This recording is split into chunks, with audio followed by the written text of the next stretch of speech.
103 of Off the Chest of Timothy Regal. I have, of course, the sexiest man in Midwest Independent Wrestling from the neck up, Timothy Regal, joined by the 7-star mind, Alex McCarthy, and special guest on this episode, making her long-awaited return to the podcast, Margaret Adele is here with us because she is going to moderate this year's... Wait. It's the Hot Take Rumble! 30 topics, 2 minutes each. No prep. R.I.P. headphone users.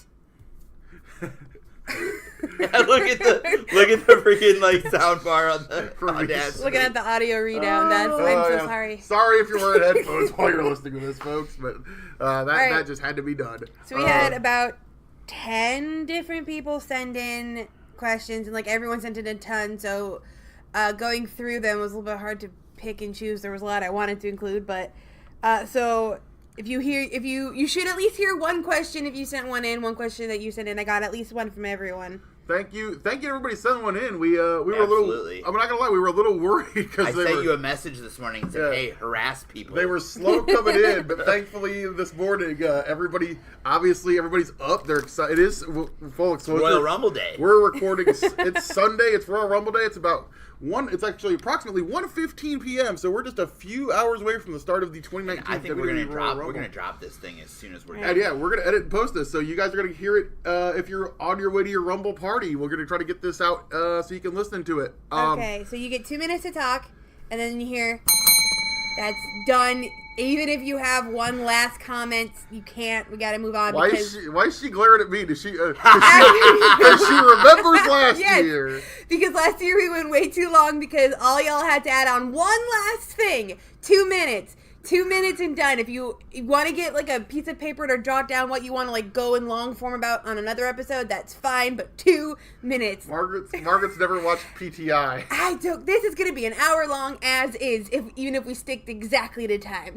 Not even. We're already. I thought we were doing the greatest hot take rumble. I thought we were doing 50 topics. Margaret vetoed that. Oh shit! All right. Join us in April from the Kingdom of Saudi Arabia for the greatest hot take rumble. We'll have to find a new moderator because Margaret can't go. Do you want to find out what the questions are? Yeah. All right. Here we go. Topic number one. Number one. Punk versus Swagger. Who's better? Swagger. Obviously Swagger. Guy is a legitimate NCAA collegiate wrestler. Punk is a wannabe. CM Punk had a great backyard wrestling run, Regal. Punk is an MMA fan who thought he could be an MMA fighter. And here's the thing. I applauded the fact that he wanted to train and attempt. I mean, there's a lot of guys I know that use MMA training to stay in shape, but training in MMA as a fan versus actually stepping into an MMA fight, and not just an MMA fight, Punk went straight into the UFC on his name value, and I think that's a part of the problem. That if he hadn't have gone into, if he'd have went to Bellator, and let's be honest, Alex. What? The guy that Jack Swagger fought last night. He beat up my dad. Why did he have to fight my dad? He looks like the guy that fixed my tire a few weeks ago. So. I mean, yeah. Somebody's fat dad got the shit beat out of him by Jack Swagger. But congratulations to Jack Swagger. CM Punk, he is not better than Jack Swagger. No, Swagger... in terms of an MMA fighter. And Swagger is, like I said, the great thing is Swagger is always going to have a better record now than... And kudos to Jack Swagger. I mean, I would like to see him, maybe he gets a couple fights under his belt and then tries to step up against a contender, because there's a pretty good heavyweight contender pool in Bellator. Obviously, Ryan Bader last night knocked out Fedor Emelianenko in one punch in the main event. But they have some pretty good... I know just for the promos alone, I would love to see a Jack Swagger Chael Sonnen fight. Do you think Ron Killings will continue to be Jack Swagger's manager in Bellator? Oh, absolutely. That'll be That's what's up.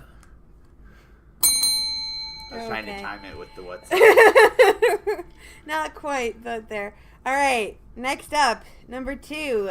How does WWE fix their tag team division quickly? Quickly? Quickly. Oof, that quickly caveat. You know what might do it is, what if they did like a tag league? What if they did like a New Japan style tag league, a round robin tournament, get like 6 to 8 teams, and just have 2 or 3 solid tag matches every Raw, every SmackDown, and give them 6 to 10 minutes. I normally would say yes to that, but the problem is we saw what happened when WWE tried to do a tag league with the Mixed Match Challenge. I didn't see it. And that, well, I didn't actually see it. I only read about it and heard about it. But that thing turned into a goddamn train wreck. I think that was a train wreck though, because they were like somebody had the idea of let's have the finals on pay-per-view, and then they're like, oh fuck, we can't have AJ Styles in this match, we can't have Charlotte Flair in this match, so let's fix it so the finals are Jinder Mahal and Alicia Fox versus R-Truth and Carmella. I mean, the first time they did it was fantastic. Right, because it was single elimination and they had fun. Yeah, they tried to do too much. Oh, they this had time. so much fun with the first time. Yeah, it was round robin this time. Also, the thing with the Mixed Match Challenge round robin tournament was, I think about half the teams had somebody get injured. Yeah. I think, like you said, round robin would be a potential ability. The other thing is, take some of your singles guys that aren't doing anything. It looks like we may be getting the Major Brothers back. Yeah, that's great. It looks like, they're going to do something, possibly maybe an NXT call-up. I mean, you just called up Heavy Machinery. Bring up some guys from NXT. You have like 200 guys sitting at the Performance Center, and a lot of them aren't doing But they anything. need to tell stories with the tag teams they have, and they need to let them have good matches. And they need to give them time and let them have good matches. And that's the problem with the people in charge. Vince doesn't care about tag team wrestling. Want to do that. I don't know if how that's gonna work out. But yeah. All right, next up, there was a lot. I'm just gonna warn you right now. A lot of AEW questions. Okay, for our fan base, I expect that. And this one isn't so much. This is part of it, but not so much strictly it. Where should Kenny Omega go? Where do I think Kenny Omega should go? Where do I want Kenny Omega to go? Let's go. Where should he go? Where's best for him? Best for him? His career. His career? I mean, there's arguments for all three. It also, what it comes down to at the end of the day is, are All Elite Wrestling and New Japan Pro Wrestling going to have a relationship? If they're going to have a relationship, that's a no-brainer for me. Kenny stays with AEW and New Japan. If they're not going to have a relationship, it gets a lot murkier. I would say if they're not going to have a relationship, I would maybe go to WWE, to be quite honest. The thing was, and if we're asking what's best for Kenny, I think that is the key here. What is best for Kenny? Kenny is a guy that likes to do things his own way. Kenny is not somebody... The problem with Kenny going to WWE is if Kenny goes to WWE, the first time that Vince McMahon pitches something to Kenny Omega that Kenny Omega doesn't like, it's going to be an issue. And that's where I think your biggest thing is. I think Kenny Omega... I also think, and I've said this before, I think in certain instances, it's going to be on a case-by-case basis about whether or not where guys are allowed to work outside of AEW. And I think AEW will work out a deal where even if they're not working with New Japan, they will allow Kenny Omega to work with New Japan. He'll become on what basis, though? He'll become Chris Jericho. They will allow Chris Jericho to work with New Japan. It is those case-by-case basis. They may not even promote the fact that Kenny is going to New Japan, but Kenny can work in New Japan because that is what is best for Kenny Omega. What is best for Kenny Omega, All Elite Wrestling, everybody involved. I think it is only, and conveniently, his contract's up at the end of the month, and there is a press conference in Vegas for Double or Nothing on February 2nd, and that timing to me seems pretty conspicuous. Yeah, you could be right.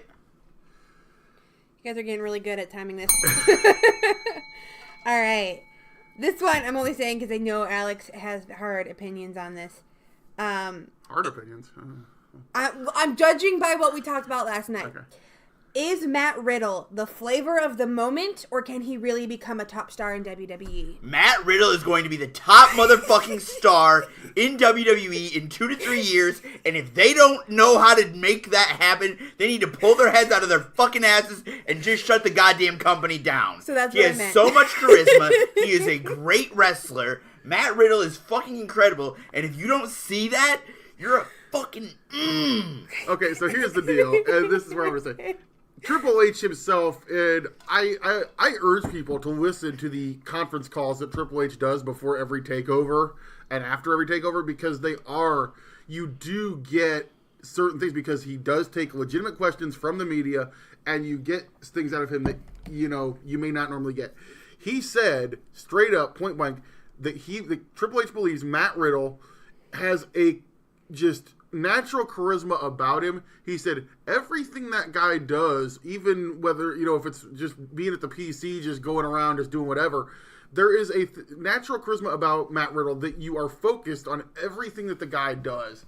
And he is completely, he is not your prototypical WWE superstar. There is no question about that.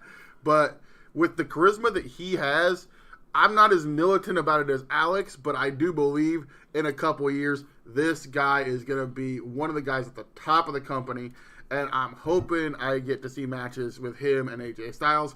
I want to see a Matt Riddle-Daniel Bryan match. I know everybody's talked about Matt Riddle-Brock Lesnar. That's what I want. I want to see Matt Riddle-Seth Rollins. The list of matchups goes on, and what he is able to do, and the audience that he is able to channel and focus on makes him unique. I think there's no question about it. He's going to be a top star. Absolutely. I would have Matt Riddle beat Brock Lesnar for the Universal title at WrestleMania this year. That's where I'm at. That's how good I think he is. I'm sorry.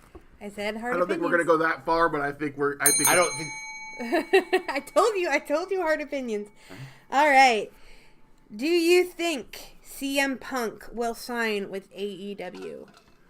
Do I gotta talk for this on 2 minutes? No! CM Punk's not going to AEW. CM Punk is not going back to WWE. CM Punk is gonna sit at home, watch The Walking Dead, tweet, wait for people to still buy his shirts, and then insult them when they do. Oh, and then every once in a while when he needs money, he's gonna go to Pro Wrestling Tees and do an autograph signing and pretend to care about you for 30 fucking seconds, even though he doesn't give a shit. Fuck CM Punk. Okay, see, I didn't know he had hard opinions about this. I think it's a maybe. There's no maybe. I could see him going as a commentator. I think the issue is raised with the whole copyright claim AEW on the CM Punk shirt thing. That whole story that broke, was that earlier this week or last week? All Elite Wrestling had made a copyright claim when somebody had posted an illegal CM Punk t-shirt. Now, I find it very interesting that I'm in the Pro Wrestling Tees VIP group on Facebook, and Ryan Barclay, who's the owner of Pro Wrestling Tees, really tried to downplay it and was like, guys, I make copyright claims all the time. I don't know why this one is news. But the fact that it said Pro Wrestling Tees and AEW, and Ryan Barclay kind of tends to kayfabe people in the group a lot. So that's why I'm kind of thinking, maybe there's something to this. I could see Punk going as a commentator.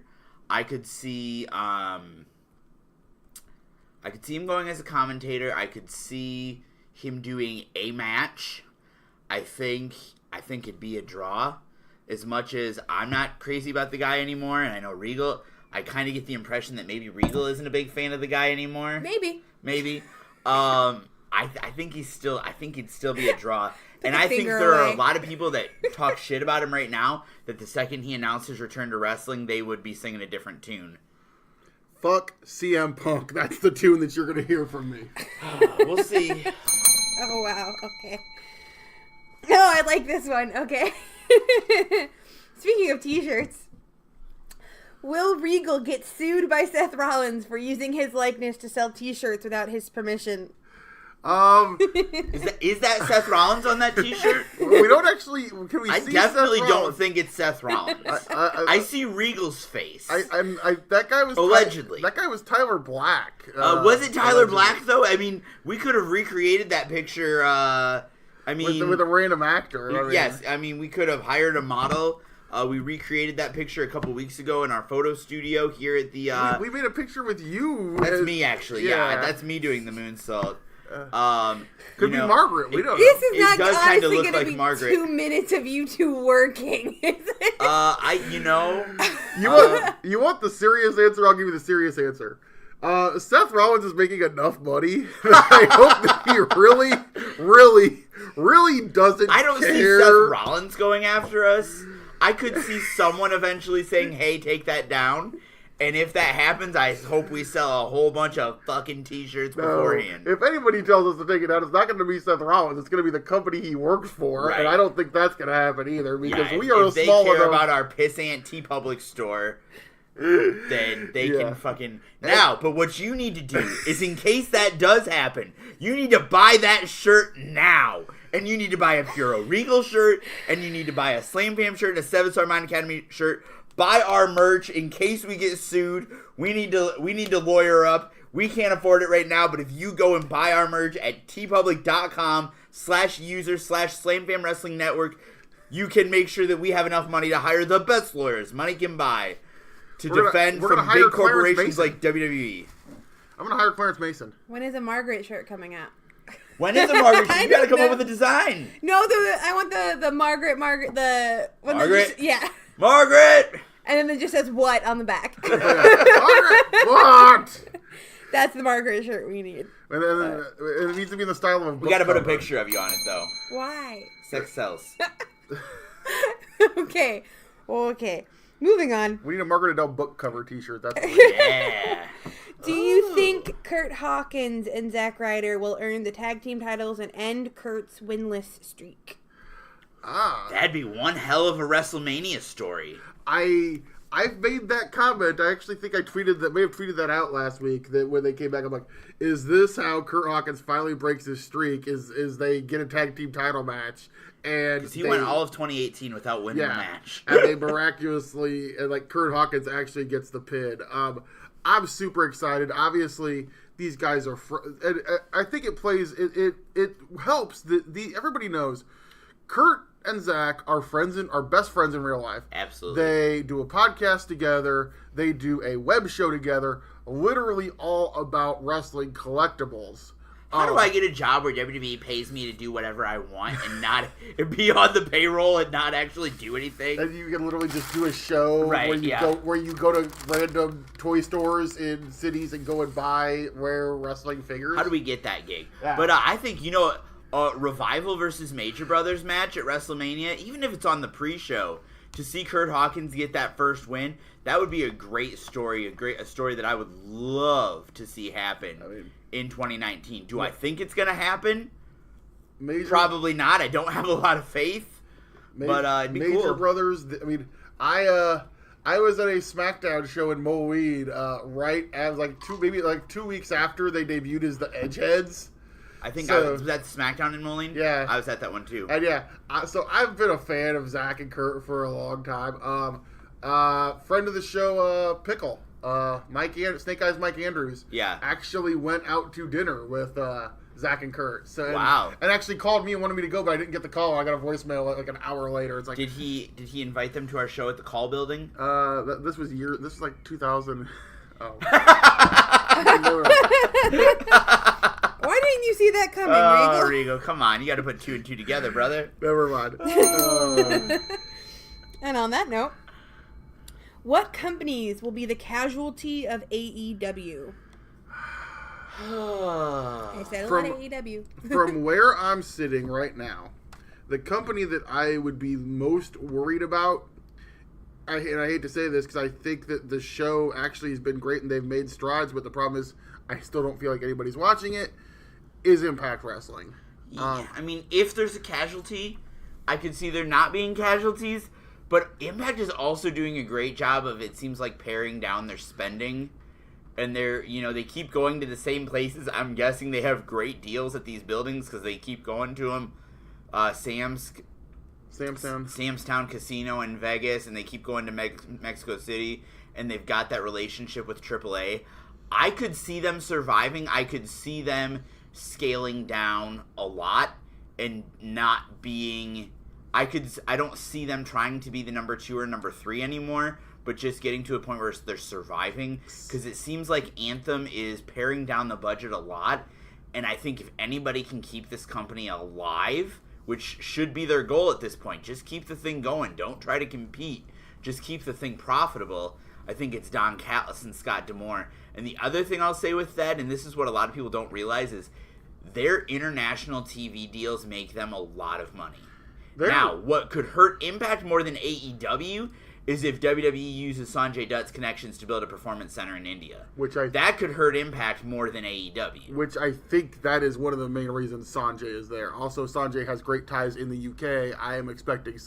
I fully think Sanjay and Abyss may become the 2 head trainers at the NXT UK Performance Center for the time being until they get into NXT India, which they want because India obviously is like one of the biggest population bases in the world. There's a huge wrestling market there that's not untapped by WWE, but it's almost equally tapped by WWE and Jarrett's Impact. Ring King shows were huge. Yeah. All right. Should NXT be promoted to equal status with Raw and SmackDown? And promoted equally along with them? So that's a tricky question, because here's the thing. As much as we love it, and I'm assuming that almost every person that is, if you're listening to a podcast like ours, if you're listening to this fucking podcast, well, if you're listening to a wrestling podcast, period, to me, you're at least dedicated pro wrestling fan. Yeah. But we forget sometimes that there is a section of the pro wrestling audience that they don't listen to podcasts, they don't follow the indies, they don't follow Japan. They watch Raw, SmackDown, maybe 205 Live, and that's it. There's still a section of the pro wrestling audience that doesn't watch NXT. Now, I feel like that gap has closed over the last few years. Braden Harrington, is it Braden Harrington? Who hosts Up Next? Because I was listening to their post-show. Braden Harrington and Davey. They had a great quote, and I'm going to steal it. They said there is a sect of the audience that is takeover. They're takeover only watchers. I mean, I'm almost to that point. Yeah, a lot of people don't watch the week-to-week show. The thing is, if you take the show out of Full Sail, if you try to make it an evil thing, I don't think week-to-week they can fill a 15,000 seat arena. If they were to go on the road, they'd have to run it in 2,000-3,000 seat arenas to fill the arena to make it look full, because the audience base is smaller. This is what I'd say with NXT. If it's not broke, don't try to fix it. I think NXT has a great model. The takeovers are always sold out. They're having the big 4 shows in these huge markets where they are selling out venues that they're not selling out Raw and SmackDown for NXT. The takeover, the Full Sail TV is one of the most consumable show. Sorry on that one. So I think the answer to that is no. Is that the answer we've come up with? I guess, yeah. What would be your plan to get more eyes on 205 Live? Ooh, we've debated this on the show. We've debated this on phone calls. We've debated this God knows how many times. I think I'd take it off the road. Take it off the road and go to either go to smaller venues and small venues in large markets where you know it's going to draw. Do a month of tapings. To me, and I could be maybe other people disagree with me. My feeling is there's no place for their stories to kind of culminate. I'm not saying I want like a 205 Live takeover, but it's almost what it needs, because it just feels like it's just relegated to the pre-show, which is fine, but then you're only getting one match on the pre-show, so that makes you not really care about the rest of the roster because those stories aren't really being... I do think a 205 Live, maybe not necessarily a takeover, but some type of special that they build to maybe every 3 or 4 months would help them, because outside of your occasional cruiserweight title match on one of like the big 4 pay-per-views, like is the four ways on the pre-show tonight, isn't it? Probably, yeah. Outside of that, there's really no places, like you said, for the storylines to culminate, and I think that's it. Like you said, either take it to Full Sail or take it and film it, one taping a month at 3,000 seat arenas, something you can fill in big markets, like the old Monday Night. Hell, I hate to say this, 1993 94 Monday Night Raw. Film it at the Hammerstein Ballroom, film it at the 2300 Arena, film it in Chicago, film it in, what's the Cicero Stadium? Yeah, would be perfect for a 205 Live taping. Something like that. Small arenas that you can actually fill. All right. Next up, we talked about this a little bit with Kenny Omega, but as a wrestling talent, what should be more important, the payday or creative freedom? Depends on your situation. I think that's individual. Some guys just want to collect a paycheck, and to me, it seems like it's very obvious that there are a lot of people in WWE that are satisfied collecting a paycheck. It ultimately depends. Are you married? Do you have kids? Do you have a family? Maybe you're okay with being on TV once a month and being able to pay the bills and live in Florida. It depends on the guy. Everybody's different. I will tell you this, okay? And this is from watching some of their web stuff. Kurt Hawkins hasn't won a match in over a year. His house, because they've shown his house on some of the web stuff, he lives in a really, really nice house. Yeah. So, if that tells you anything, the bottom tier guy in the WWE is still making enough money to afford nice house, nice car, plops a lot of money down on an action figure collection, and still, I believe, has a wife and a kid. Okay?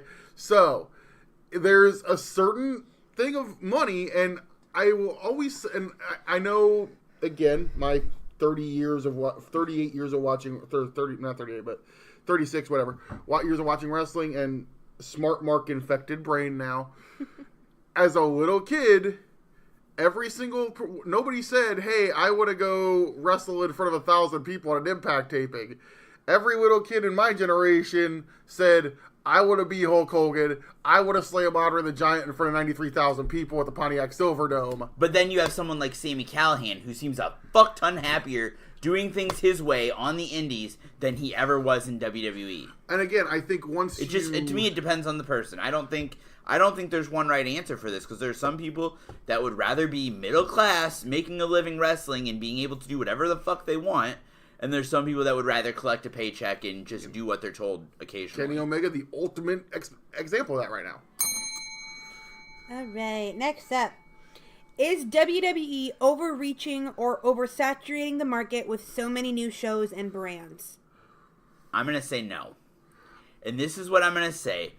Look at the generation. This is not in the 60s they had 3 channels and everybody had to pick out of those 3 channels what we're going to watch. And then, in the 90s, you had 100 channels on satellite. Now with streaming and YouTube and Twitch and Instagram Live and Facebook Live, there are literally an infinite number of things you can watch. I think as long as they are making money, give the people choices. I don't think they're oversaturating the market. There are still people that are looking at or searching out for more stuff. I can't tell you how many different wrestling shows for different wrestling promotions I watch in a week. Now, am I watching their main stuff? But no, I'm not their audience for that, because the more choices you have, the more different audiences you can tap into.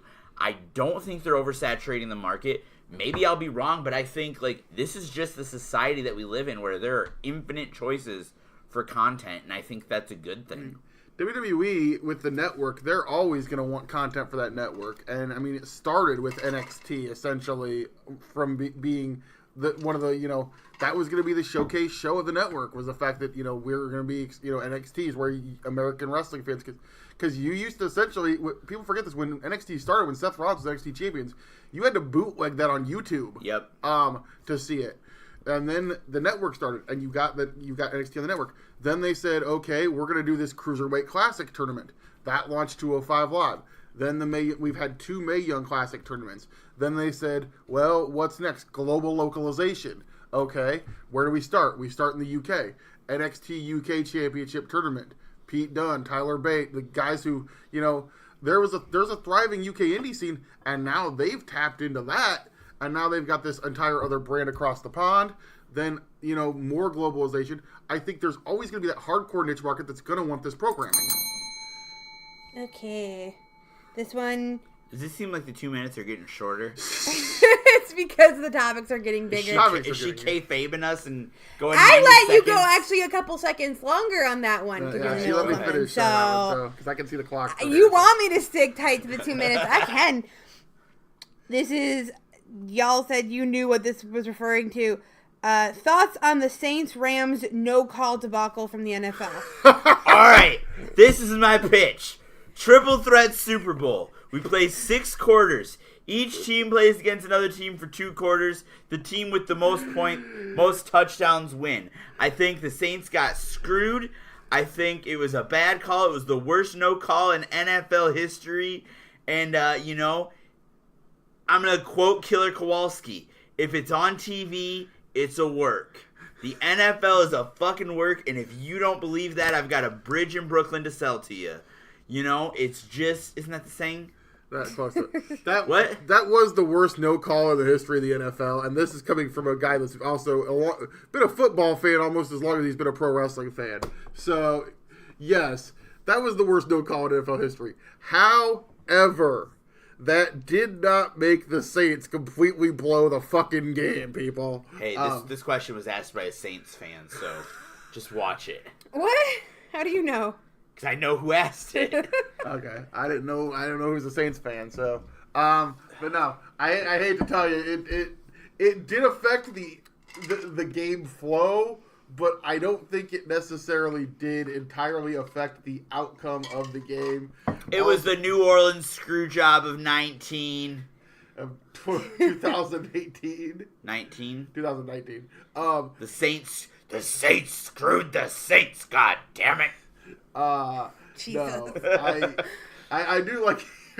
I fully am okay with the idea of a triple threat Super Bowl. That's pretty amazing. Think of 2 extra hours of commercial. And the other thing is, or just have the fucking rematch. They should have booked the rematch for today. They could have had the Patriots play the Scales Mound, Illinois 6th grade Pop Warner football team so that they didn't get a bye week. No, because the Pop Warner team would have tried to hit Tom Brady too much, and we can't have that. The ref has to fist bump Tom Brady at a coin toss. I literally only care about the Super Bowl insofar as Maroon 5 better play Sweet Victory at halftime. That is the extent of how much I care about the Super Bowl. Oh, is it Maroon 5? Is that the... Yes. Yeah, and they said they're going to play Sweet Victory from SpongeBob at the Why wouldn't they play that after the game?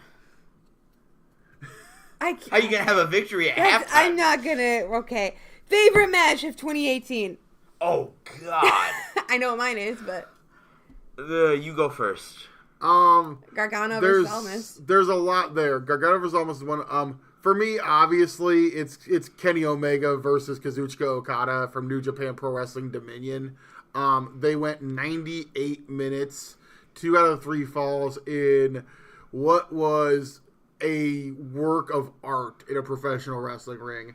2 guys telling the most amazing story of 2 guys that are at the top of their game, and a rivalry built on mutual respect for one another and knowing that the other is their equivalent.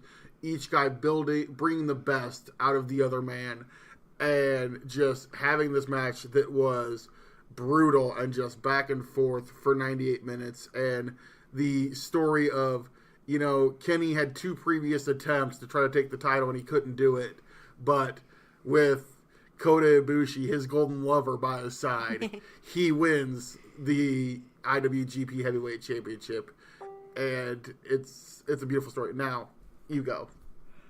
I'm gonna go with Margaret and say Johnny Gargano and Andrade, not Andrade Cien Almas, just Andrade. They cut off his last name. Well, at the time, he still had the full thing. Yeah, so. At the time he was Andrade Cien Almas, and now he's just Andrade. And everyone's Madonna. I think it was a great match, told a great story, and the involvement of Zelina Vega and Candice LeRae just incredibly added to the story so much, and really just cements my MVP for 2018, and so far my MVP for 2019, Johnny fucking Gargano. The thing that right away that popped me in that match is that was also the first time that Andrade came out wearing his La Sombra mask. Yeah. and bringing back that history of his legacy in lucha libre.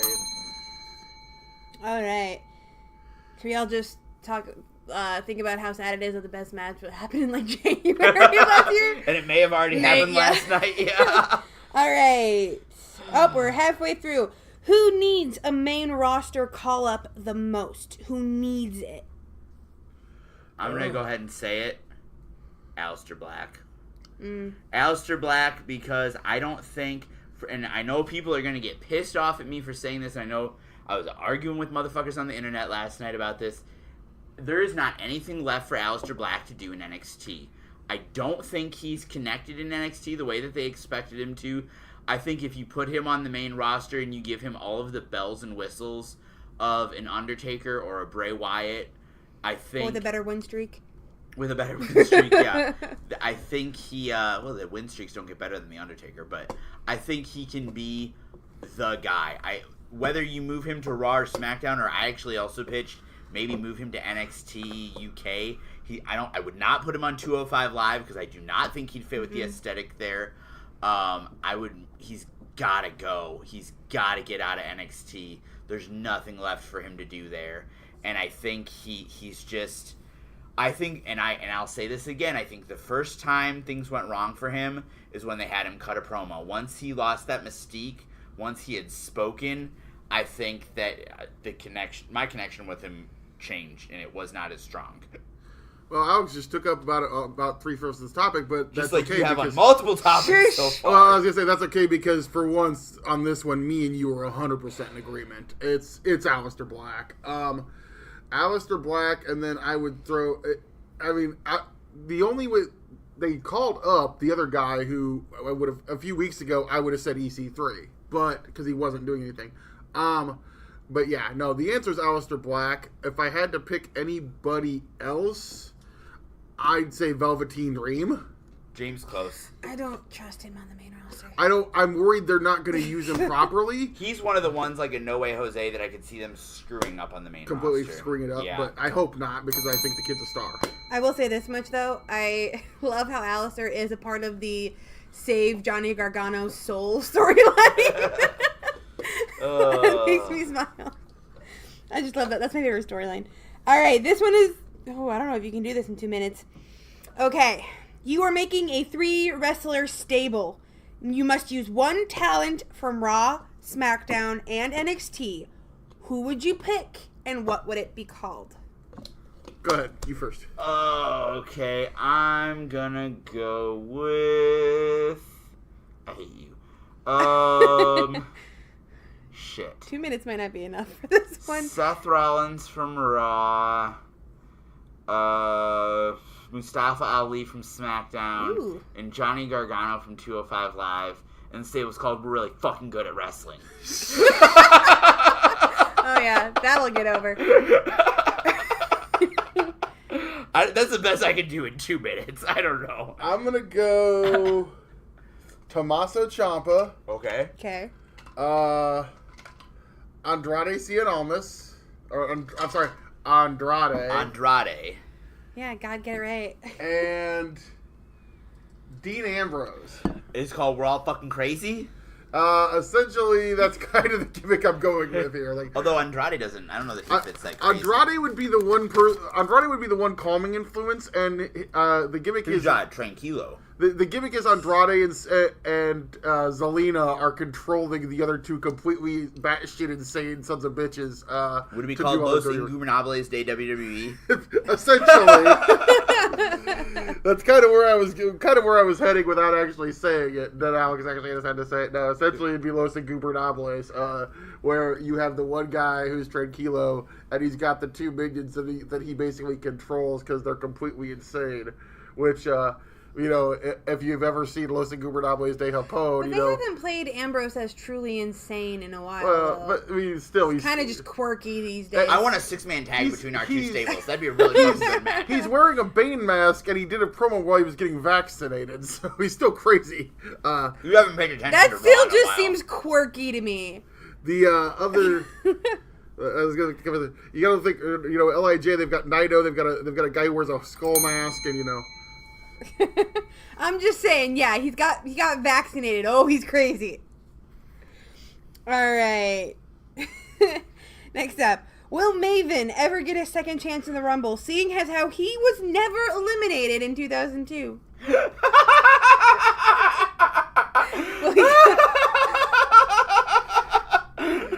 That would be pretty amazing. Do that. Could you imagine that Tough Enough theme song? Maven comes walking out. Ladies and gentlemen, he is the QVC champion. He works at QVC now. He's a QVC. That's his job now. He works at QVC. TV host now. Yeah. Yeah. From QVC, he's the QVC champion, and you can be too if you call within the next 10 minutes. It's Maven. Dude, Maven comes out there. First off, I'm gonna say it. About 70% of your audience now goes, who the fuck is that? Yeah. You know what would be great though? Taker enters the Rumble #1. And they do a gimmick where have Taker like jumped or something earlier in the show, and he's like injured and he's like already like susceptible, and it's like, who's #2? And it's and it's Maven, and then Taker just has this scared look on his face, and he runs away because Maven, who is now in better shape than him, has come for revenge. Alex, just terrible. I know it's terrible, but it's so funny. This young kid, Maven, JR, Maven, I guess. Maven has been hurt badly. Maven has been hurt badly. The Undertaker threw him through a popcorn machine. He did. Oh my God. That was the 2002 Rumble. Maven dropkicked the Undertaker out of the Royal Rumble. Maven needs medical attention. And then Taker beat the hell. He got a title shot. He got an undisputed title shot against Chris Jericho the next night. Though. Yes, he did. So whoever asked that question doesn't know what they're talking about. I don't remember who asked that one. But to answer your question, no. Probably not, no. Maven is like apparently, like, somebody met Maven. Somebody actually met Maven, and Maven apparently doesn't even like to talk about, like, WWE or anything. So, no. Maven is not ever getting another shot in the Rumble. Okay. All right. Good question to whoever sent that one in. Yeah. Up to entrant 18. What was your favorite surprise entry of any Rumble? Drew Carey? AJ Styles. Seriously? Well, AJ, yeah. Seriously? It's gotta be AJ. No, seriously to the Drew Carey, not to the AJ Styles. Hey, man. Drew Carey was awesome in the Royal Rumble. Oh, my God. He tried to pay Kane money. He did. No, I have to be AJ Styles because it was in the era of, like, I believed I could not be surprised by wrestling anymore, like, with the internet and the dirt sheets, and, like, I kind of thought I knew everything that was coming in wrestling, and he was one of the last, like, great, like, holy shit surprises. Well, and it kind of, I'm going to take the rest of the minute, and I'll give you the other minute. It was in a time where if you would have asked me would AJ Styles get over and get a big reaction in WWE, I'd say, maybe, I don't know. I hope so, but I don't know. And he did. He got a huge reaction. That's gonna be with the mic, isn't it? AJ's the thing with AJ was we all kind of knew that the AJ thing was coming. I don't know if I just hadn't been paying attention, but I had no fucking clue. I kind of knew the AJ thing was coming. I wasn't expecting it at #3. Yeah. You were expecting him later. Yeah. And as soon as they had, I can't remember who was #2 that Roman eliminated. Rusev. Was it Rusev? Okay. Yeah. But when Roman was kind of just leading up in the corner, I'm like, and I think it was Doug Ritter who may have said, this is I think it's coming right now because you had that where you could play the music and you could let it play for a second and then you heard the music that you didn't recognize. Yep. And of course, they didn't show the Titantron on TV until you had the pop from the crowd. Yeah, until the crowd saw the I Am Phenomenal and the pop came up, and then that's when they went to the Titantron for the thing. And other than that surprise entrance, like I said, Royal Rumble. I also got to go to 2001 for the Honky Tonk Man. When Honky comes out and Kane's standing in the ring and he's like, "Big fella, you just stand over there for a second, big fella, let me sing my song." And then Kane hit him with a guitar. All right. Surprise entrant coming at number 19. What's your favorite breakfast food? I said not all of them are wrestling. Okay, this is a good one. For me, especially since I am trying to, eat clean, live a ketogenic diet. Hey, if they don't fucking sponsor us, you can't put them over. For me, I'll give you my two favorite breakfasts. If I have time to cook in the morning, it is an egg scrambler with scrambled eggs, some shredded Mexican blend cheese, some spinach in it, a little bit of bacon on the side, maybe some turkey bacon. And then if I'm in a hurry, especially maybe after I just did some DDP yoga, it is a organic protein powder, some almond milk, great value almond milk from Walmart, and then some organic frozen bananas and strawberries from Walmart. Regal's Healthy Living YouTube channel will be coming in the next 6 months. Okay, Regal. Yes. Pick up all those names you just dropped. God. They should all sponsor us.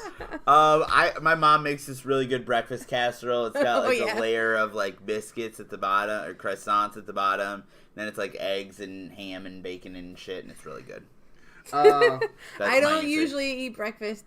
You like Danish, a little frosted glazed I do. Danish?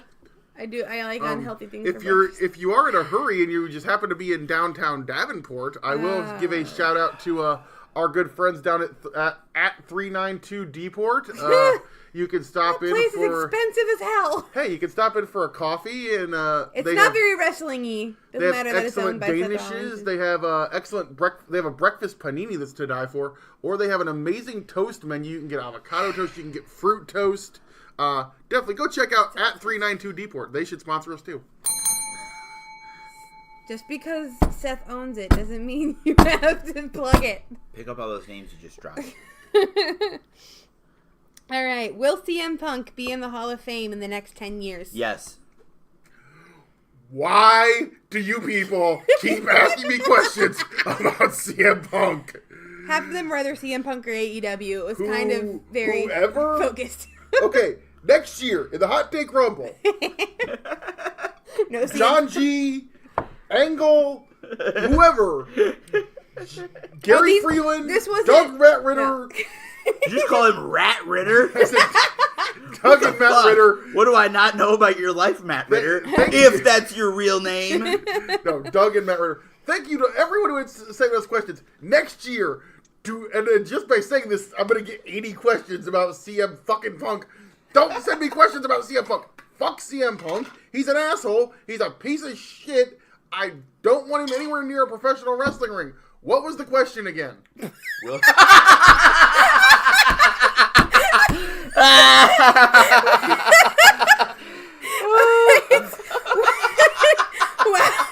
Okay. I'm sorry, headphones users. All right. The question was, will he be in the Hall of Fame in the next 10 years? Yes. No. Yes, he will. Yes, he will. Okay, how long will it take him then? I don't know. Sometime in the next 10 years. Posthumous, maybe. Posthumous, maybe. As long as Vince McMahon's alive, he ain't going in. Hey, if fucking Bruno Sammartino went in, if Macho Man went in, some people that had some real heat with the company, I think Punk will go in. Eventually. Vince will see the dollar signs. He'll realize he doesn't have a lot of headliners left. CM Punk will go in. The question is whether CM Punk will actually show up to accept it or to do a speech. I think he will. How hard up is Punk going to be for money in 10 years? That's what it's good. True. No, he's flat out said AEW had never offered it. Remember when they said the rumors about Punk being at All In, and he said they've never offered me anything. He's not ruling anything out. Next year is just going to be a million questions of, Regal, why do you hate CM Punk so much? Regal, how do you think a match between CM Punk and Kenny Omega would be? How do you think a match between CM Punk and Kazuchika Okada would be? Oh, this is a fun question to go to next. The most overrated wrestler currently. Ooh. Yeah, today. Most overrated today. Oh. Go ahead. I'm going to get some heat. I'm going to get a little heat for this because I think and I'm basing this is the hot takes rumble. I'm basing this on the fact that I think his work rate has plummeted. Cedric Alexander. Really? Cedric's work rate, especially post losing the title, has just completely plummeted to me. Also, I'll throw another one out there because I think a lot of people might think. I hate to say this, as far as bell to bell, Dean Ambrose. Really? The guy. I just don't. I'm never over the moon to watch him in a singles match. Oh. I think he's good in a tag team, and I think the character gets him over. But bell to bell, I am never overly excited to watch. And the fact that, and I always go back to the fact that Dean Ambrose had what I honestly believe is the worst match of Chris Jericho's career. In that cage match, was it Extreme Rules where they had that cage match that just would never end? We're over halfway if we want to let Alex get... Was that the cage match where they had to get a box or something? The weapons were on the top of the cage. Okay, that was dumb. That was a bad concept, though. And the people that know who this is are going to be furious with me, but there's going to be a large portion of these people who just don't know. I don't have that much to say about 20 seconds. Just... Orange Cassidy. I don't fucking get it. I think it's stupid. I'm totally open. I'm totally open to all kinds of weird stuff in wrestling, but I don't fucking get Orange Cassidy. Thankfully, Kat doesn't listen to this podcast, or we would be getting like a screaming FaceTime message. What the fuck, McCarthy? I wish I got him, but I just don't get him. Oh, I wish I did. Much. Oh, that was fun. Okay. Where does ROH go in 2019 with the departure of the Elite? Ooh, and I think I'm actually qualified to talk about this right now. I'm the fucking bag boy at Save-A-Lot. Were you not qualified to talk about anything else? Well, no, because I've actually... He's not qualified to talk about anything. No, I've actually watched... ROH had their first set of shows for 2019 over the weekend.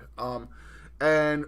I actually think the shows were great. Alex, you didn't watch any of them. So, I didn't, no. Because I don't have Honor Club. Yeah. I think that they're doing great. They've brought in new talent to replace the guys they lost. Obviously, you can't just go out and replace a Young Bucks in a place like Ring of Honor. You can't go out. You lost the hottest act that you essentially created in about 5 years in SCU. So it's gonna take time to replace those guys, but I feel like with Villain Enterprises, with bringing in Finley, Juice, Tracy Williams, Bandito, the guys that are now going as Lifeblood, and setting them up in a huge feud with this, I don't want to call them a faction, but loose affiliation of the Briscoes, Silas, Shane Taylor, and Bully Ray. Basically, essentially anti-Honor versus bringing back the old school Honor. I feel like Ring of Honor actually is actually building back a really good nucleus that can carry them for the next couple of years. I have 30 seconds now. Thanks. Sorry. I pretty much agree with everything you said. I think Ring of Honor is going to survive. To me, again, it talks about what I talked about earlier, though, is what's the New Japan status. I think if they can keep their relationship with New Japan, they're going to be good. If New Japan decides to partner with All Elite, do they lose some of those guys like Juice Robinson, like a David Finlay, like anybody else? But I think they've made some good signings. Roosh, Bandito, Jeff Cobb, Tracy Williams. When I go first, I watch the clock and try to only talk for a minute. Sorry. All right, this one is recent. Why did WWE put the brawl at the end of NXT on the website instead of including it on the show on the network? Ooh, good question. Go ahead. I think it draws. First of all, it draws attention to the website, draws attention to the social media. You know, it gets you interested. It's something that they can say for NXT TV. You know, we knew about it because Andrew Board in Ringside Chat, he posted that it was still going on when the Paige documentary had already started because somebody was complaining like, you're watching that there live. Why am I looking at Paige? And I was kind of surprised about that, but because I love Paige. But I'll look at Paige all day long. So. Yeah, I know you will. Yeah, thank you, Margaret. Thank you for saying what everyone's thinking. I think it's keeping eyes on your product in a variety of ways. Yeah. I think that like you said, I think the biggest thing for them was that is social media marketing. Yep. They posted that I think probably about 7:00 this morning, and I'll use our Ringside Chat. Shout out to the co-host of Puro Regal on the Slam Film Wrestling Network, Gary Freewood, 3 people shared that almost immediately in Ringside Chat. Yep. Myself being one of them. Yep. Because sometimes you can't see the post come up right away. Yeah.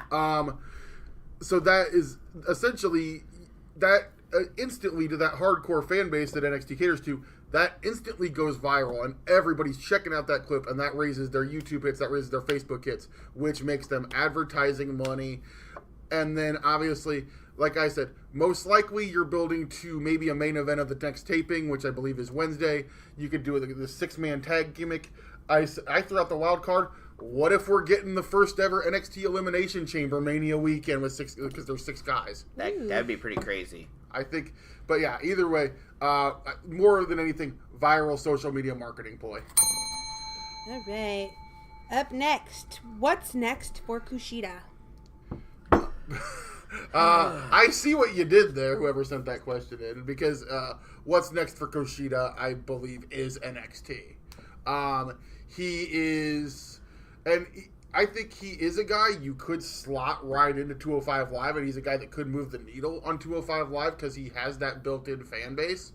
But again, I think they learned their lesson kind of with Sin Cara, of not the original Sin Cara, Mystico, of trying to throw a guy right into the mix when now Kushida does speak English very well.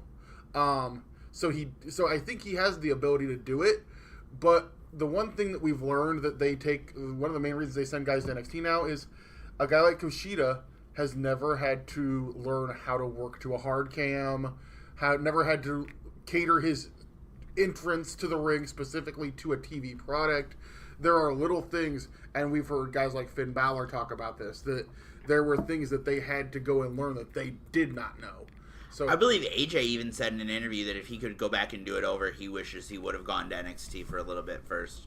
Which I think, I don't think he needed it, but he says he wishes he could have just to learn their style a little bit better. I think Kushida, does he move the needle on 205 Live though? Because I love Mike and Maria Kanellis, and I saw, they're in 205 Live now, and I still didn't watch it. I think a guy like Kushida is somebody that, with that built-in fan base, because he's been in Ring of Honor, he was the ace of the New Japan Juniors for so many years. I think he is a guy that, if he does show up on 205 Live, people would be tuning in to see, hey, what's this guy? Even the fan base that maybe if they haven't seen him, they've heard the name, is going to be like, hey, what's the deal with this guy? Let me go check him out. Yeah. So I think that... I could see him also not wanting to do 205, though, because he mentioned wanting to be a heavyweight in New Japan. That's part of the reason he left. He's too small to be a heavyweight. Well, he obviously doesn't think so. I'd like to take the moment to remind everyone that I do not add in any of these questions. I take them as I am sent them, and I just happen to really like this one. Shout out to nothing but respect for my referee, John G. Why is Margaret the best? Be specific. Alex, I'm going to let you start this one. Well, Margaret is the best because she is beautiful and caring, and is this number 27? Is this the winner? Number 27. No. This is the winner. No, it's 25 because that's how old I am. Oh, okay. We've had a couple winners from 25, so. Yes, we have. Shinsuke Nakamura, I believe, last year won from 25, yes. Didn't he? Yes. Hulk Hogan's won from 25 as well. Yes, he has. Anyways, Margaret, I love you. You're sweet and caring, and you like wrestling, and you put up with us, and you put up with us recording this podcast every week, and you organized all of the topics for the Hot Take Rumble, and then got like 5 more emails of more topics for the Hot Take Rumble, yes, and completely redid it. So you could include everybody's questions, everyone's thoughts, feelings, and opinions, which we care about for the most part. Yeah, so I think, you're great for the podcast, you're great for the network, you're great for me. I love you. For me, first off, yes, shout out to Margaret we make her do way more work for this one episode. And this just came up as an idea last year. We realized, Margaret essentially has to do all the work for this episode. Margaret does more work for this episode than we do for the entire 51 other episodes in the year put together. Except for maybe Pipe Dream. Except for Pipe Dream. Yeah.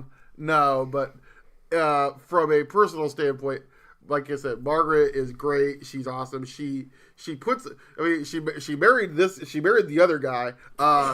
She puts up and tolerates me, which I know occasionally could be a handful. And I make you food. And she makes me food. But you're making us food tonight. I'm making the food tonight. I know, I'm excited. I will say this, and I've said this before. I have learned a lot from my friendship with Margaret, and I think because of my friendship to both of you, but there's some things that Margaret has taught me that have definitely made me a better person. Ring the damn bell. Time's up. Shush. She's not going to ring the bell as long as I'm thinking of phrases. I did all the work I wanted to pick me up. Thank you. All right. I seriously, Thank you, John G. No, yeah. I wanted to include, all of John G's questions because, a lot of them aren't really hot takes. They're just questions. He's more the hot take. With our next question, number 26, why is Pete Dunne so boring? Get the fuck out of here. Who the fuck sent this question in? Is this John G? Yes, you fucking idiot. There's my middle finger, John G. I'm middle fingering the microphone. Wow, you just want to get buried for fucking 2 minutes? Pete Dunne is incredible. I love Pete Dunne. Pete Dunne with the joint manipulation and the attitude and the look and everything about Pete Dunne is just fucking money. And I think he's going to be on the main roster sooner rather than later. Every time the guy gets in the ring, he has a great fucking match. The only thing possibly holding Pete back is his size and maybe a little bit of his lack of a promo. But bell to bell, he is so fucking good. I love Pete Dunne. One of my top 5 favorite wrestlers in the world right now. First on, John, go back under your goddamn bridge, you troll. Second of all, he was baiting. He knows how much I love this one was a troll question. No, Pete Dunne is like I said, amazing. Even and the match he had with Joe Coffey at the Takeover, I think was honestly one of his weakest matches he's had, and it's still better than most matches that most guys could have. I am literally at this point, pants down, hand on shaft, excited for Walter versus Pete Dunne. Is that really a saying? You never heard anybody say that? No, and I could have gone the rest of my life without hearing that. Especially from you, Regal. I can't remember. Somebody uses that all the time, and I can't think of what it's. Isn't it Cornette? Maybe. That might be Cornettism. Pete was kind of boring last night. He looked bored out of his mind. Come on! I'm just saying, outside the ring, outside the ring, he needs more character. To be a WWE superstar, you have to be a cartoon character outside the ring. Somebody said him and Tony Storm look like the unlikely couple from a Hugh Grant rom-com. That's my favorite. Oh, Lord. Okay. Number 27, the winner. Pulling back the mat. Great spot or nah? Love it. Ooh. Done right. And are we talking back the mat on the outside or either the mat one? on the I inside? think has a place. I definitely think the exposed ring spot, like when Tommaso did it, when the Nexus did it, obviously. SCW Pro did it for the 5-on-5 for the 2 ring, in those big moments. And it's the thing with that is it's one of the more protected spots too. And it is. Because essentially, when you pull that ring mat, when you pull that canvas up, when you pull those mats back, that's you're giving those people a peek on the inside. Especially all the people that are like, it's a fucking mattress under there. It's got springs under there. Why are you have an accent? Why is that person British? I don't know. Why is that person British? Pete Dunne's the best. Pete Dunne and Matt Riddle, leave me alone. No, but there's a might have been Bo. I don't know, internet friend of mine, Bo James, said that was because they did it a couple of times. I think in like Continental back in the early '80s, and that is one of those things that when you're doing that, you're exposing the fans to a part of wrestling that, quote unquote, they're not supposed to see. And I think that's a big deal. And you show the fans that, this thing ain't a goddamn trampoline. It hurts. It hurts every time, and it keeps on hurting. It does not feel good to get slammed, dropped, flopped on a professional wrestling ring over and over and over again. If the question is the mat on the floor, I still think that's a good spot. I feel like they use that spot a lot more in the 80s than they do anymore. I don't see that one much anymore. And it's kind of funny if you're an indie fan, maybe it doesn't seem as effective just because in the indies, most promotions don't have mats and it is like a cement floor or a wooden dance floor. All right. 28. How far away are we from true intergender rumbles? Ooh. So not one random woman once in a blue moon. In WWE? The question didn't specify. This falls into just the bigger intergender wrestling debate as a whole. Yeah. I'm assuming he means in WWE. I'm assuming so also. He or she. He or she. We did have women send in questions. He or she. Sorry. I'm gonna say, how's it worded again? How far away are we? I think we're pretty far away, and this is why. I don't think it's necessarily to do with an aversion to intergender wrestling as much as it is from a marketing standpoint. They've found a way that they can have 2 Rumbles on that Royal Rumble show. And the whole notion of 30 men, 30 women, I think that's a huge marketing thing for them. And to me, it's not as effective if you say 15 men, 15 women, 1 Rumble. If you have 2 Rumbles and you can use a Rumble to tell 2 stories and set up 2 main events, I think that from a marketing standpoint and from a spectacle standpoint, that's pretty exciting, and I don't think they would jeopardize that to accommodate intergender wrestling, which they're already kind of adverse to for whatever reason. That being said, I would pick Becky Lynch to win the Men's Royal Rumble. Yes. I think that could be a potential, but no. Intergender wrestling, I think that's a niche market of a niche market, essentially. As much as I don't mind it, and I've seen some amazing intergender matches, if you're a WWE, you have a sect of your audience that is families and kids, and I hate to say this, I don't know if you're a family, if you want to see, older brother Johnny see John Cena beating up Charlotte Flair, and then he goes and beats up little sister, little Susie, and says, well, John Cena did it on Raw. I mean, siblings fight. Okay, counterpoint. I don't think my parents wanted the women's wrestling matches they got at my house growing up either. Well, I mean, well, and like the whole thing is, people, Dad might have. Can we? That's okay, weird, Regal. Regal, in my house growing up, AKA it was his daughters. I know. That's disgusting. I'm just saying. I'm saying so fucking weird. I'm saying generalizing professional wrestling families in general. Can I use my extension on this one? I think we're gonna see the domestic assault argument go away eventually as like the LGBTQ community becomes more prominent because, well, if a kid has 2 dads, then they don't want to see a men's wrestling match, or if they have 2 moms, they don't want to see a women's wrestling match. How is it any different if your mom's beating up your dad versus if your dad's beating up your dad? Again, as I said, that question goes into a much bigger, broader topic as a whole. Save that for another. We can almost do that for episode. an entire episode. All right, who were the weakest final 2 in a Royal Rumble match? So 2 together, the weakest. Santino Marella and Alberto Del Rio. That would probably be... They were, what year? That was 2011. That's honestly, though, one of my favorite Rumbles. It is. But yeah, as far as we're going by just specifically by who's in it, I'm going to say Lex and Brett because I absolutely hated the finish. It's not the finish. It's who were the weakest 2 men standing together, regardless of the finish. For that, then I don't think there's a better argument than Del Rio and Santino. John Studd and Ted DiBiase? No, Ted DiBiase is the fucking man.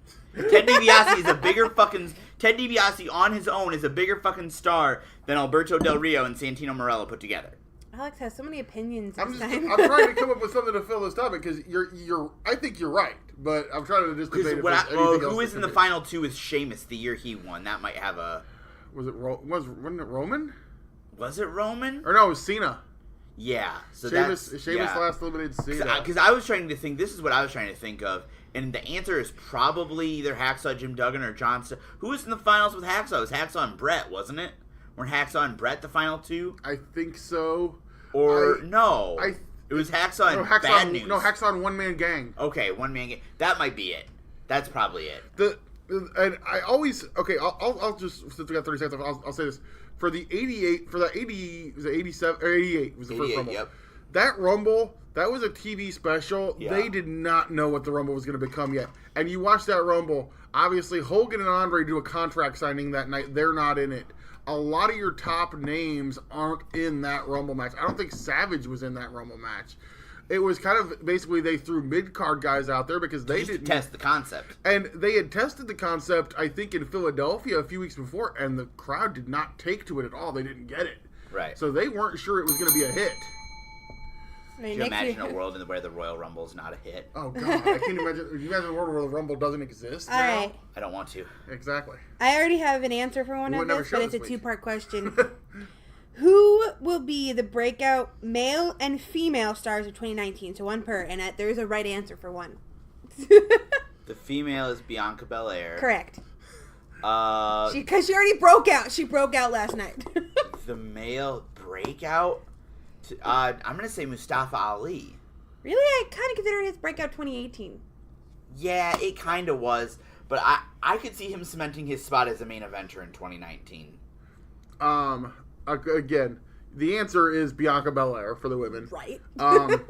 I will elaborate on this, that I had gone on record, and actually I think I may have even said it going into the match. I'm like, I just don't get it on Bianca Belair. Well, after last night, I get it now. You were kind of soured by the fact that Sam Roberts agreed with you. So that caused you to change your tune a little bit. That may have had a little something to Okay, do with it. as long as we're doing a Sam hot Roberts. takes rumble, because this is my hot take. The reason that we all seem to like Bianca Belair so much more than Sasha Banks, and I said this last night, is because Bianca Belair is actually allowed to act like a black woman in a way that Sasha Banks has never been allowed. Yeah. I as much as I said, I shouldn't find that as funny as I do, but I do. It's the truth. Sasha Sasha is like a sanitized, white version. Who's your male? That's a hard one. Can we count Matt Riddle? Yeah. I will throw another name out there because I think after the next round of call-ups, the guy's probably going to finally get elevated. I think is Keith Lee. I could see that because we've seen him start to elevate him a little bit now, and I think he's one of the guys that sticks around post Mania, and I think he is a guy that does that. Other name I'll throw out there is Otis Dozovich. Don't even know. Heavy Machinery. Right. I will throw out another name because he's heading there. Trevor Lee. Yeah, I can see that. I think Trevor Lee. I think the way that guy can cut a promo, if they come up with a character and a gimmick that suits for him on NXT, I think he could be a breakout star this year. All right. So we are all done. That was 30. Number was it? 30. Yep. I'm sorry. Was I supposed to do something like big and? Well, Alex wanted to do the greatest hot take rumble. Do you have a list of the questions we didn't answer? I could look at my email. Margaret Vito. John G had like a ton of great ones, and I kind of wanted to include all of them. But I'm not gonna lie. That was fun. God, I love doing this episode. This is one of my favorite episodes. Coming in April from the Kingdom of Saudi Arabia. No. The greatest hot take Oh, this rumble. other one that I wanted to bring up. Bonus entrant. Bonus. Is it better or worse to have Vince on TV? On TV? Ooh. Is it better or worse? I haven't actually watched TV since he's been back on. I don't know that it makes a difference in 2019. I hate to say this. I think to your casual wrestling fan, I think it does. Probably. And I think for your casual wrestling fan, it is good. Plus, from a personal standpoint, because I have watched at least enough of the TV, and I can say something. I prefer Vince being there than Stephanie, who just generally irritates the fuck out of me by this point in time. So I'm gonna say yes. Having Vince on TV is important. The only other problem with that is, especially for an old school fan, is you hate to say this, Vince can only hold back the hands of time for so long, and he's looking visibly older. I didn't notice this question before. I think this is a great one to close this out on, because it's much longer. We're probably going to go more longer than 2 minutes, so here's hoping we can keep this under an hour and a half. Does the Rumble matter as much in the modern era? For example, when Roman won, people said, great, they're pushing him, versus when Flair won, and they were like, shit, he did it. in a smart mark era, when everyone's talking booking and pushes, does the Royal Rumble matter as much? Again, different eras, I think it has mean different things. But I will say the Rumble is very important from essentially, and I hate to use WWE corporate speak, but I'm going to in this case. The Royal Rumble is the start of the road to WrestleMania. This is where they set up and they start to tell you, this is where we're going. This is what you're gonna see. This is what the grandest stage is gonna have. And from a fan standpoint, for me, I know some people. I'll shout out a few. Somebody sent in questions that hopefully listen to the show. My buddy Craig, our good friend Zach, former SCW ring announcer Zach. The Royal Rumble has always been Zach's favorite pay-per-view. The Royal Rumble has always been Craig's favorite pay-per-view. There's something special about that countdown clock and that buzzer and who's coming out next. Thankfully, WWE Network finally got smart this year and put out the Royal Rumble match collection, and I've just been burning through just Rumble matches, and it has always been so much fun to watch, and it is something special, and I think, so yes, the Royal Rumble is still extremely important.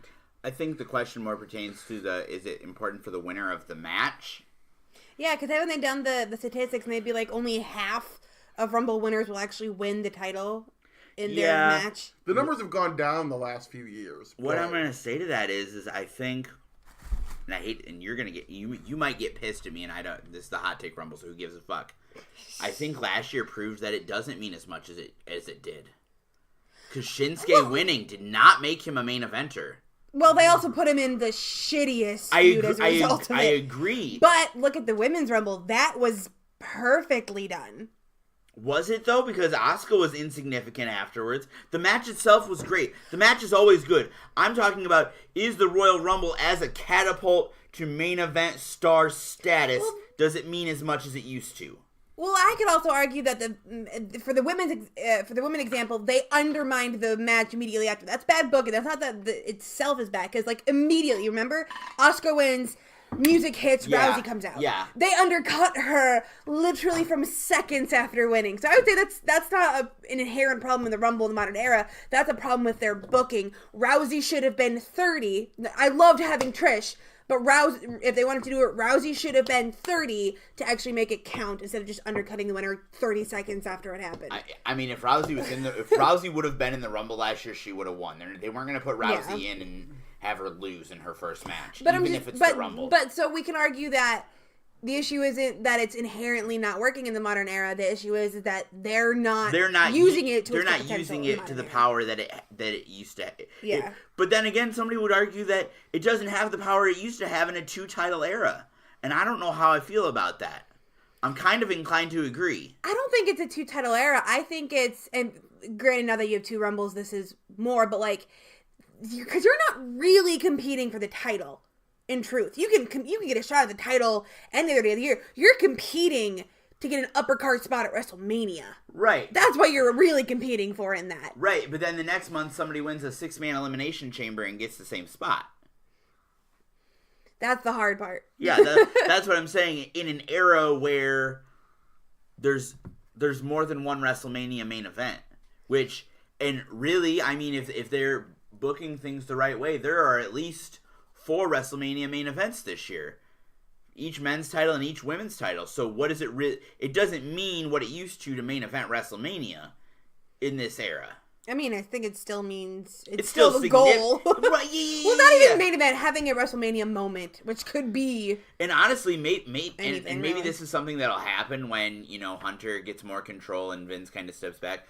Do we get a 7 or 8 match Mania card where it really means something to get a spot at WrestleMania? I would love to see that. Could you see that, Regal? What was that? A 7 or 8 match, when Hunter gets more control, a 7 or 8 match Mania card where it really means something to get on WrestleMania. Possibly. Well, I'm with my guy Wade Keller that has been advocating for several years of possibly WrestleMania becoming a 2-day event. That would not And- work I'd fuck up Mania weekend I- so for bad. everyone. Well, And- I kind of feel like we're going to find out, and don't tell me that WWE is not going to pay attention next January 4th and 5th. Here's why I say that's a bad thing. The casuals, aka the people who don't care about the rest of the indies, who aren't, making an entire weekend and going to every possible show they can from, dawn till dusk, don't want to go to 2 days of WrestleMania. The people who would want to go to 2 days of WrestleMania are the people who do the dawn till dusk, search out every possible show, so every minute of that entire weekend is filled with wrestling, even if it's the weird promotion you've never heard of that just happens to be having a show at 9 a.m. Or 2 a.m. Right. But that's my point, is that, the people who would want to do that are already going to be somewhere else, and the people who don't care about the other things wouldn't want to do that to begin with. So, you're splitting your audience them down the middle, and neither of them would really want to do it as it is set up right now. Be interesting. Folks, thank you guys for joining us. We actually, technically, we gave you 32 entries in the hot take Basically. round, so. Let me tell you something, baby. Dusty. Regal. Dusty. I've been standing here the whole time. Sorry. I had my hand out. You were in some I rumble. thought it was the hot tag rumble. the hot take rumble, Dusty. Oh, I was waiting for you to tag me in. I was standing here with my hand out, Damn, baby. I I was waiting though. I have lots of opinions on all of these topics. Let's start over, baby. Maybe next time, Dusty. I know. You probably wanted to, you could have tagged in on some of those AEW, Yeah, AEW, Cody and Brandy, they're gonna take over the world. but They're gonna change the world, whatever they change the universe. Dust, you were in some rumbles. I was. You took out Randy Savage in one of them. I did. That was pretty cool. Do you want me to do the plugs? That's really all I came here to do. Sure, Dust. I knew it wasn't the hot tag rumble. I was just messing with you. Hey, Dust. What? I'm making chili. You gonna hang around? Yeah, I hang around for some chili. Is it spicy? It's gonna be spicy. Is it sweet and spicy like Sweet Sapphire? Yup. All right. Follow Margaret at, what do you want to follow me? You already got 5,000, 6,700. 1900. 1,900? You got way more followers than the dream, baby. She really needs. I got a lot of people. I got following me up. I got people following me up at Pearly Gates Championship Wrestling, but that's just because they're trying to get booked. Can you stop playing with that so close to the microphone, Regal? Sorry. Play with that plastic, goddamn it, Regal. We're not gonna have the good production that we usually have here. It's gonna sound like fucking I don't know. Anyways, follow Margaret at Bales in the Cell at Margaret_Adele, or just Margaret Adele. Underscore. No, there's an underscore. Margaret_Adele. Sorry about that, baby. Follow Alex at Wood Real Smart Alex. Follow Regal at SCW Regal 444. Go to www.teepublic.com/user/Slam Fam Wrestling Network and buy your ass a Slam Fam t-shirt, baby. They are sexy as hell. The Dream loves them. And, what? Why are you looking at me like Dream, that? did you get a Puro Regal shirt yet? I got a Puro Regal sweatshirt. I got a Slam Fam Wrestling hoodie. I got a off the chest laptop case when I keep my book in. It's the greatest. I got a 7-star. I got a 7-star Mind Academy toilet paper because that's what I think about the 7-star Mind Academy. Follow Regal at SCW Regal 444. Follow us on Instagram at Slam Fam Wrestling. Follow us on Twitter at Slam Fam Wrestling, WREST. Like the Slam Fam Wrestling Network on Facebook. And for the American Dream, Dusty Rhodes, I'm the American Dream, Dusty Rhodes. Margaret Adele, Timothy Regal, Alex McCarthy. Vince McMahon was on this episode. I didn't expect to see that coming. Dusty. Oh, God. No, we'll see you next week, baby. Dusty. No, go. Baby. Get ready for Go to a rumble. commercial. Let's Go to get ready commercial. for a Royal Rumble.